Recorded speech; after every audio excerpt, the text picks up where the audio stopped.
और आपके चैनल के जरिए से इस बात को क्लियर करते हैं कि डिस्क्रिमिनेशनरी तौर पर अगर मीलादुन नबी सल्लल्लाहु अलैहि वसल्लम के खिलाफ अगर कोई ऑर्डर आएगा तो उस ऑर्डर को हम अपनी जूती की नोक पर रखेंगे, हम उसे नहीं मानेंगे। ये हमने आज गुलबर्गा में ये फैसला लिया। अगर से prime minister of India Narendra Modi Bihar में जो सभाएं कर रहे हैं, वो सभाओं के बाद में कोरोना वायरस स्प्रेड होता है, वो जिम्मेदारी लेने के वास्ते तैयार है। और कर्नाटका के येडियुरप्पा जो एमएलसी इलेक्शन में कैंपेन कर रहे हैं, एमएलसी इलेक्शन के बाद में कोरोना अगर स्प्रेड होता है उसकी जिम्मेदारी लेने के लिए वो तैयार है कि जुलूस के बाद में अगर खुदा ना खास्ता कोरोना वायरस स्प्रेड होता है तो उसकी जिम्मेदारी हम लेने के लिए तैयार। हम गवर्नमेंट के खिलाफ, ऑर्डर के खिलाफ जा रहे हैं, मगर कॉन्स्टिट्यूशन ऑफ इंडिया का प्रोटेक्शन कर रहे हैं, क्योंकि गवर्नमेंट का जो ऑर्डर है वो कॉन्स्टिट्यूशन ऑफ इंडिया के खिलाफ है, वो गंगा जमुना तहजीब के खिलाफ है, वो इस देश के सेकुलरिज्म के खिलाफ है। इसके लिए हमने मुस्लिम चौक पर खड़े होकर गवर्नमेंट के ऑर्डर को फाड़ा। तबलीग जमात की तरह टारगेट इस जुलूस पर भी अगर होगा तो खामोश हिकमत के नाम पर बुज़दिली नहीं की जाएगी। अगर जो टारगेट करेगा हम उसका काउंटर करेंगे, उसके खिलाफ प्रोटेस्ट करेंगे। और अगर हमारे जुलूस में हमें अरेस्ट करने के लिए पुलिस डिपार्टमेंट से, तो इस इशू में हमारा कुछ लेना देना नहीं है। पुलिस डिपार्टमेंट से अच्छी बात हो रही है, मगर हमें अरेस्ट करने के लिए पुलिस डिपार्टमेंट आएगा तो इस मसले में हम उस अरेस्टिंग को हमारी खुशकिस्मती समझेंगे। उस डिस्क्रिमिनेशन के हम खिलाफ हैं और उस ऑर्डर को हम कतई मानने वाले नहीं हैं। उस ऑर्डर के खिलाफ जाकर जश्न मिलादुन नबी सल्लल्लाहु अलैहि वसल्लम हम जोरों शोर से मनाएंगे, हर साल से ज्यादा तारीखी तौर पर मनाएंगे। हम गवर्नमेंट ऑफ कर्नाटका के उस डिस्क्रिमिनेटरी ऑर्डर के खिलाफ जाएंगे और इंशाअल्लाह ताला अमन और अमान के साथ पूरी तरीके से अमन और अमान के साथ हम सेलिब्रेशन करेंगे इंशाअल्लाह ताला। गुलबर्गा की आवाम से यही अस्सलाम वालेकुम वरहमतुल्लाहि वबरकातुहू। Hi hello everybody, welcome to the Gulbarga Mirror, Deccan Digest and TTV News. जैसे कि गुलबर्गा शहर में अफरा तफरी का माहौल है ईद मिलादुन नबी को लेकर कि कई सालों से, एक अरसे से ईद मिलादुन नबी को काफ़ी जोशो खरोश से गुलबर्गा की आवाम और तकरीबन हिंदुस्तान और दुनिया भर में ईद मिलादुन नबी को मनाया जाता है। मगर एक नया चर्चा चल रहा है शहर में कि इस बार कोई जुलूस नहीं होगा, ईद मिलादुन नबी नहीं मनाया जाएगा। एक कुछ गवर्नमेंट के गाइडलाइंस, वक्फ बोर्ड के गाइडलाइंस के हिसाब से मनाया जाएगा। तो उसी को लेकर आज गुलबर्गा में एक प्रोटेस्ट भी, फ्लैश प्रोटेस्ट किया गया मुस्लिम चौक पर। उसी के बारे में जानकारी के लिए हम आज एडवोकेट वहाज बाबा के पास हैं।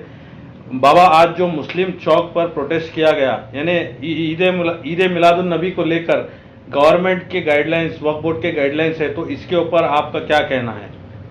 ईद मिलादुन नबी सल्लल्लाहु अलैहि वसल्लम के ऊपर गवर्नमेंट के गाइडलाइंस जो है, जिसमें डिस्क्रिमिनेशन है, भेदभाव है, इक्वालिटी नहीं है, एक फेस्टिवल को अलग नज़र से दूसरी फेस्टिवल को अलग नज़र से देखा जाता है। मैसूर में कंडीशनल परमिशन दिया जाता है फेस्टिवल सेलिब्रेट करने के लिए। गुलबर्गा में वक्फ बोर्ड और माइनॉरिटी डिपार्टमेंट से ईद मिलादुन नबी सेलिब्रेट करने के लिए बैन किया जाता है, जिसका हम स्ट्रांगली कंडेम करते हुए मुस्लिम चौक पर वो गाइडलाइंस को अपने हाथों से फाड़े हैं और आपके चैनल के जरिए से इस बात को क्लियर करते हैं कि डिस्क्रिमिनेशनरी तौर पर अगर मीलादुन नबी सल्लल्लाहु अलैहि वसल्लम के खिलाफ अगर कोई ऑर्डर आएगा तो उस ऑर्डर को हम अपनी जूती की नोक पर रखेंगे, हम उसे नहीं मानेंगे। ये हमने आज गुलबर्गा में यह फैसला लिया है, क्योंकि हमारे देश के prime minister mister Narendra Modi बड़ी बड़ी सभाएं बिहार में करते हैं, उनके पास कोरोना स्प्रेड होने का कोई मामला नहीं आता। तेजस्वी यादव बड़ी सभाएं करते हैं, कोरोना वायरस वहां से स्प्रेड नहीं होता। कर्नाटका में एमएलसी इलेक्शन में येडियुरप्पा बड़ी कैंपेनिंग करते हैं, उसमें कोरोना वायरस नहीं आता। दीगर फेस्टिवल्स में कोरोना वायरस स्प्रेड नहीं होता। सिर्फ और सिर्फ ईद मिलादुन नबी सल्लल्लाहु अलैहि वसल्लम के जुलूस और जलसे पर क्यों ये कोरोना वायरस स्प्रेड होता है। हमने ये गुलबर्गा में ये तय किया है, अतराफ और अकनाफ के लोगों के लिए भी ये हमारी गुजारिश है कि आपको डरने घबराने की जरूरत नहीं है। हिकमत के नाम पर बुज़दिली के मुजाहरे नहीं करना है। लॉकडाउन में बहुत हिकमत कर लिए, हिकमत के नाम पर हमेशा बुज़दिली के मुजाहरे होते गए, मगर अगर नबी की बात आई फिर वहां पर भी हिकमत है तो हमारी वजूद की कोई अहमियत नहीं होगी। हम जब मर मिटने की बात करते हैं सरकार दो आलम सल्लल्लाहु अलैहि वसल्लम के नाम पर, यहां पर अमली मैदान में आकर उसका मुजाहरा करने की जरूरत है।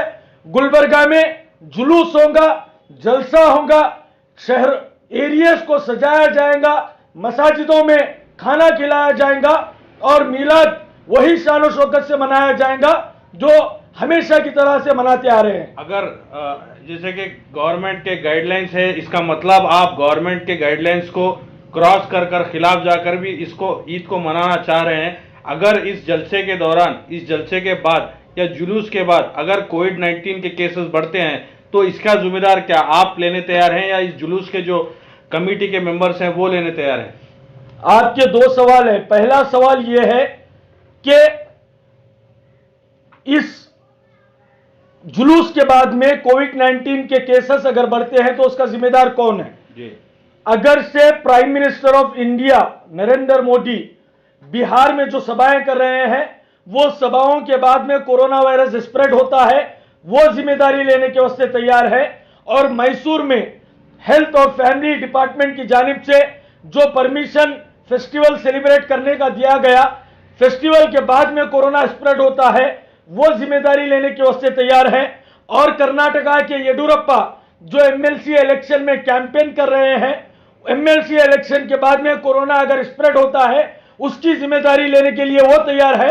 तो यकीनन इस जुलूस के बाद में पहले तो हमारा अकीदा और बिलीफ यही है कि इस मीलाद की बरकत से कोरोना वायरस गुलबर्गा में जो 50-60 केसेस है वो भी खत्म हो जाएंगे। उसके बावजूद आपके सवाल का जवाब देते हुए यह कहना चाह रहा हूं कि जुलूस के बाद में अगर खुदा ना खास्ता कोरोना वायरस स्प्रेड होता है तो उसकी जिम्मेदारी हम लेने के लिए तैयार हैं। जैसे कि देखा जा रहा है कि हर साल किसी ना किसी मसले पर मुस्लिम्स को टारगेट किया जाता है। जैसे कि शुरू में कोविड-19 जब स्टार्ट हुआ देखा गया कि तबलीगी जमात को मीडिया ने और बीजेपी आरएसएस के लोगों ने टारगेट किया। अगर इस जलसे के बाद आपको भी टारगेट किया गया और आपको भी अरेस्ट किया गया, जेल में डाला गया, तो क्या आप उसके लिए तैयार हैं? तबलीग जमात के इशू के ऊपर भी हिकमत के नाम पर बुज़दिली के मुजाहरे किए गए। उसके साथ साथ जब भी कर्नाटका का हेल्थ मिनिस्टर उस सीरियस लॉकडाउन में पूरी एक रैली लेकर निकलता है, एक मीडिया चैनल बताने के लिए तैयार नहीं था। सिर्फ तबलीग जमात कर एक पूरी हवा ठहरा की गई हिंदुस्तान में और एक पर्टिकुलर कम्युनिटी को, मुस्लिम कम्युनिटी को टारगेट करते हुए उनके इमेज को टर्निश करने की कोशिश की गई। आपने एक सवाल यह भी पूछा, आप गवर्नमेंट के ऑर्डर के खिलाफ जाकर सेलिब्रेट करना चाह रहे हैं।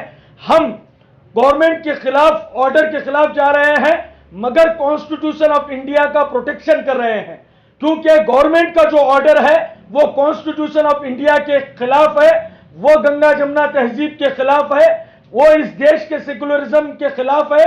इसके लिए हमने मुस्लिम चौक पर खड़े होकर गवर्नमेंट के ऑर्डर को फाड़ा। तबलीग जमात की तरह टारगेट इस जुलूस पर भी अगर होगा तो हिकमत के नाम पर बुज़दिली नहीं की जाएगी। अगर जो टारगेट करेंगे हम उसका काउंटर करेंगे, उसके खिलाफ प्रोटेस्ट करेंगे।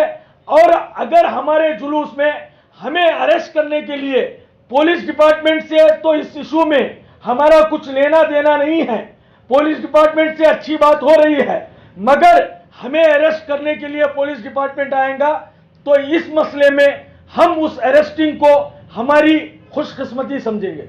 इस मामले में जलसे को लेकर, जुलूस को लेकर कुछ अब तक डिस्ट्रिक्ट एडमिनिस्ट्रेशन से बात हुई है आपकी? कई एक बार deputy commissioner of police, assistant commissioner of police से मीटिंग्स हुए हैं। उनको हमने कहा कि देखिए कंडीशनल तौर पर अगर परमिशन आप देंगे तो हम गुलबर्गा की अवाम को बताएंगे, समझाएंगे, हमें टाइम भी मिलेगा। मगर उन्होंने हमें यह कहकर रोक के रखा कि गाइडलाइंस आने वाले हैं सरकार से, उसका वेट करिए। गाइडलाइंस आ गए, गाइडलाइंस में खुली तौर पर डिस्क्रिमिनेशन हुआ है उस डिस्क्रिमिनेशन के हम खिलाफ हैं और उस ऑर्डर को हम खतई मानने वाले नहीं हैं। उस ऑर्डर के खिलाफ जाकर जश्न मिलादुन नबी सल्लल्लाहु अलैहि वसल्लम हम जोरों शोर से मनाएंगे, हर साल से ज्यादा तारीखी तौर पर मनाएंगे। वक्फ बोर्ड ने ये जो डिसीजन लिया है, वक्फ बोर्ड को आप क्या कहना चाहेंगे? इस मामले में वक्फ बोर्ड का क्या इन्वॉल्वमेंट है? वक्फ बोर्ड के मेंबर से यही कहना चाहूंगा, माइनॉरिटी डिपार्टमेंट से भी यही कहना चाहूंगा कि आप यकीनन एक बोर्ड है, आपका काम ये नहीं है कि मजहबी मामलात में आप इन्वॉल्व हो। हमारी ये शरीयत है, शरीयत के लिए हमारे पास उलमाए इकराम हैं, मशाइखीन हैं, मुफ्तियान इकराम हैं, उनकी रहनुमाई में हम अपने ईदैन को, अपने मसले मसाइल को हम तय कर लेंगे। आपको यह किसी भी तरीके से इख्तियार नहीं बनता कि आप ऐसे मजहबी मामलात में इन्वॉल्व हो। हमारा यही डिमांड आखिरी तक यही रहेगा कि वक्फ बोर्ड और माइनॉरिटी डिपार्टमेंट इन लॉकडाउन के चलते बहुत सारे इश्यूज में आप इन्वॉल्व हो रहे हैं, जबकि आपको यह कोई इख्तियार नहीं बनता कि आप हमारे मजहबी मामलात में आपका इन्वॉल्वमेंट किया जाए। एटलास गुलबर्गा के अवाम को आप क्या कहना चाहेंगे ईद मिलादुन नबी के ताल्लुक से? गुलबर्गा की अवाम को यही कहना चाहूंगा कि ये ईद मिलादुन नबी जो है इस मर्तबा की हमारे लिए एक चैलेंज है।